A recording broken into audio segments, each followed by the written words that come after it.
बड़ी बात है ये। Next point, साक्षीपन।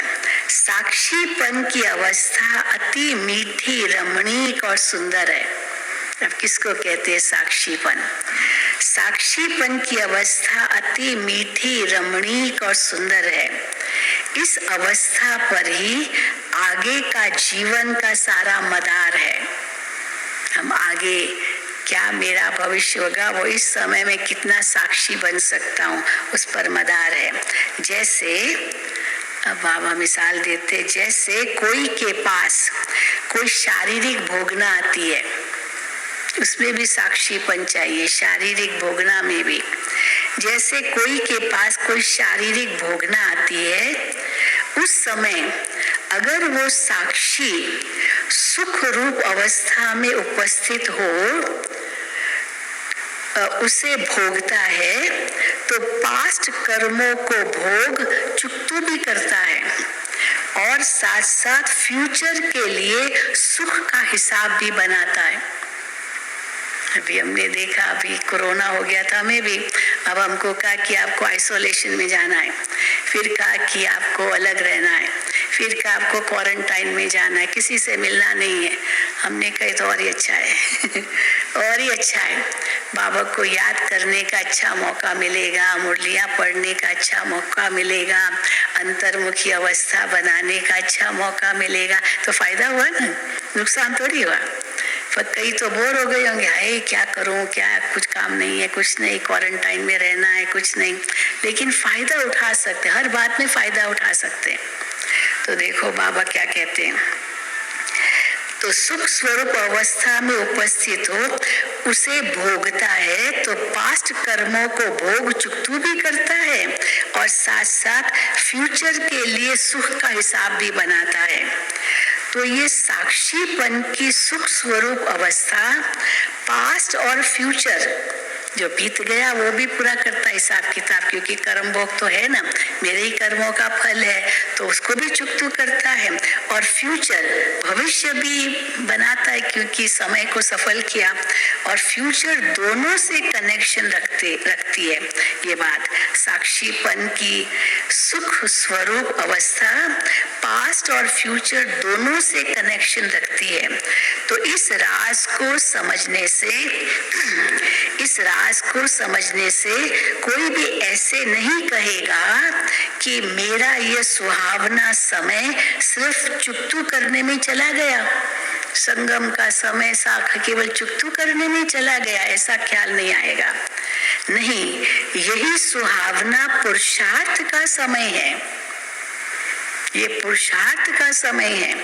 जिस समय तो फिर कोई बात में संशय उठाना ये ज्ञान नहीं है।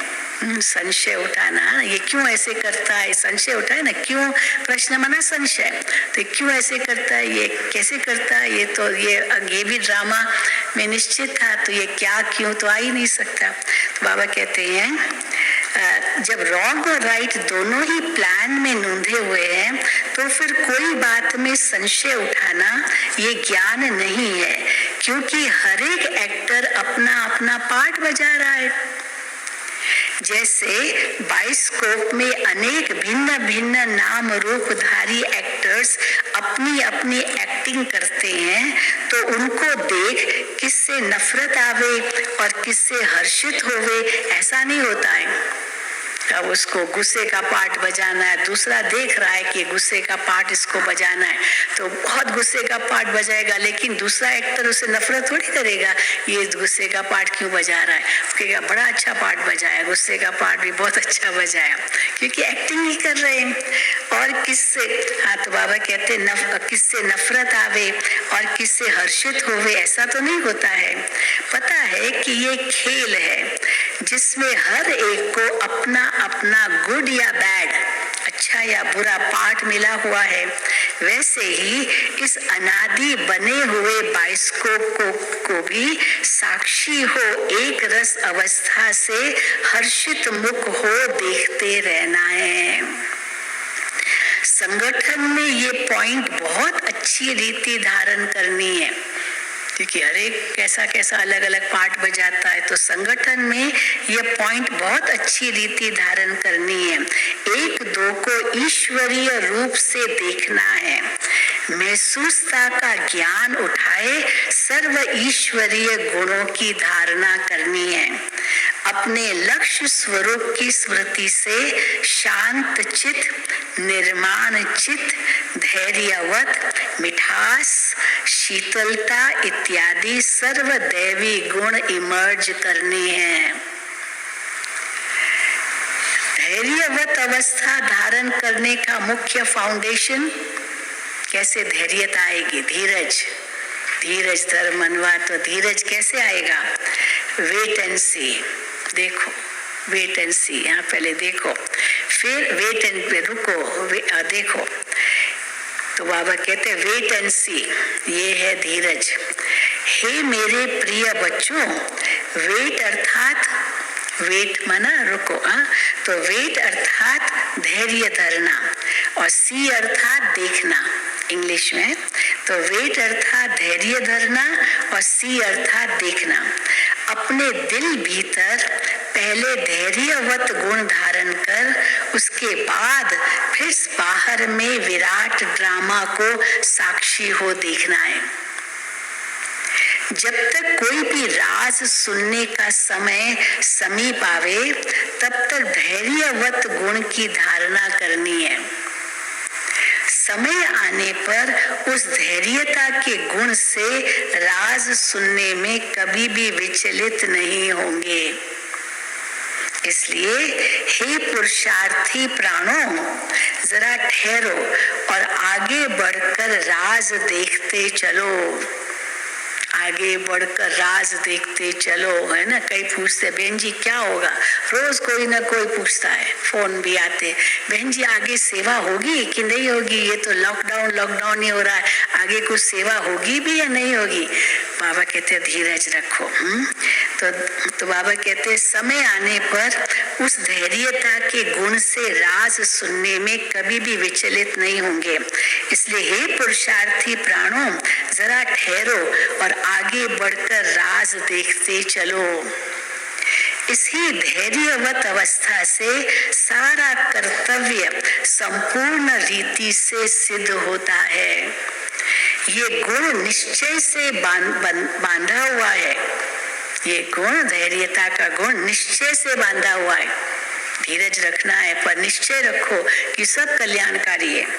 ऐसे निश्चय बुद्धि साक्षी दृष्टा होकर खेल को हर्षित चेहरे से देखते आंतरिक धैर्यवत और अडोल चित्त रहते हैं। यही ज्ञान की परिपक्व अवस्था है। कौन सी है ज्ञान की परिपक्व अवस्था? निश्चय बुद्धि साक्षी दृष्टा हो, हर खेल को हर्षित चेहरे से देखते आंतरिक धैर्यवत और अडोल चित्त रहते हैं।